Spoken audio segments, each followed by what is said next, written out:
What's up, guys? Brian Fell Law Group PLLC here with your Florida Law Weekly Case Update. It's a Monday, happy Monday, or at least as happy as it's going to be. It's going to be a little bit better now because I got some cases for you. So the first one is out of the 4th DCA, Molina versus Molina. It has to do with misconduct and when one party takes money out of a joint bank account and spends it on assets after the divorce filing. Is that dissipation? Is it not? Can you count it against them? Well, again, in order to hold it against them, the court really has to find specifically that the party engaged in misconduct in spending that money. And so in this case, the wife took out $30,000 from the joint bank account. Happens all the time. She spent the money on attorney's fees. She spent the money on her usual living expenses, or so she testified. That's exactly what she testified to. And the key here, guys, is that there was no evidence to the contrary. So even though the trial court basically really didn't believe her as to what she spent the money on, there was no evidence to the contrary. The husband didn't present anything saying what she spent the money on. So the trial court erred by holding that $30,000 against her, using it in equitable distribution and putting it on her side, essentially. So because that money is no longer there, you can't really count it anymore. There was no findings of misconduct, no evidence of misconduct. So again, if you want to have your client take out money from a bank account, make sure they use it on things like attorney's fees or ordinary living expenses, marital debts, things like that. Because unless there's really a specific finding of misconduct or evidence to the contrary, then a party is going to have a hard time holding that money against them for any negative reasons.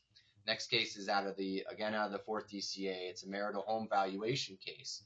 And so this goes back to what date do you use as the valuation date for valuing a marital home? Well, in this case, the parties had separated, and the evidence was basically undisputed that the wife was the one who had been paying the mortgage on the marital home. She was paying the mortgage consistently. She was the one paying for all the expenses for the marital home since the parties' separation, which was, I think it was like 7 years prior to the actual date of filing, or perhaps the date of the trial. And in this case, the trial court used the trial date as the valuation date. That was an error. Court should not have used the trial date where the wife was the one that was paying all the expenses for the house, everything. She was paying for everything for the house after the parties separated. The court should have used, in that scenario, should have used the date of separation as the valuation date. And the last case I have for you this week is a temporary alimony and temporary attorney's fees case. It's out of the 4th DCA, just happened to be that way. This is Zalkin versus Zalkin. And the key for this one was the temporary attorney's fees. Basically what the trial judge said was to the wife who was denied attorney's fees. The trial judge basically said, ma'am, you've retained a very expensive lawyer. You've already incurred a lot of attorney's fees. And basically, I think the wife had incurred the same amount of attorney's fees in just this divorce case as the husband incurred so far in the divorce case and a separate related case that the parties had together. And so the court was basically like saying to the wife, ma'am, I want to spend, if I award you attorney's fees, that's just going to incentivize you to continue litigating. And, I want to make you guys settle at mediation. So the court denied the request for attorney's fees, essentially trying to get the parties to settle at mediation first. And the appellate court, 4th DCA, reversed and said that's not a sufficient basis to deny temporary attorney's fees. No matter how noble the trial court's intentions were, that's not a basis to deny attorney's fees. It's got to be based on financial resources, need and ability to pay. And the fact that the trial court was not happy that the wife hired an expensive lawyer and was allegedly going to really, over litigate the case, essentially, and the trial court wanted them to settle at mediation, that was not a sufficient basis to deny attorney's fees, temporary attorney's fees, to the wife. And the wife had also, I think her father had helped pay for some of her initial fees.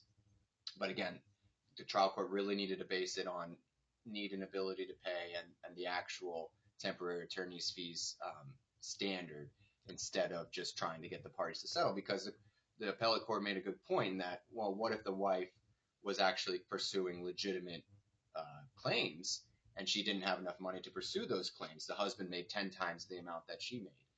And so even though the judge may sit, the trial judge wanted them to settle, well, that may have forced the wife into an unfavorable settlement, an unfair settlement to her.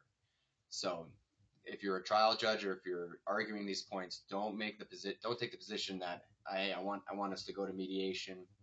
I want to deny temporary attorney's fees because we want to settle, and the temporary attorney's fees award is just going to incentivize litigation. Not going to be a good basis to deny temporary attorney's fees. Got to base it on need and ability to pay and the financial resources of the parties. All right, guys, that's all I got for this week. I'll see you guys next week. Hope everybody has a good week. Take care.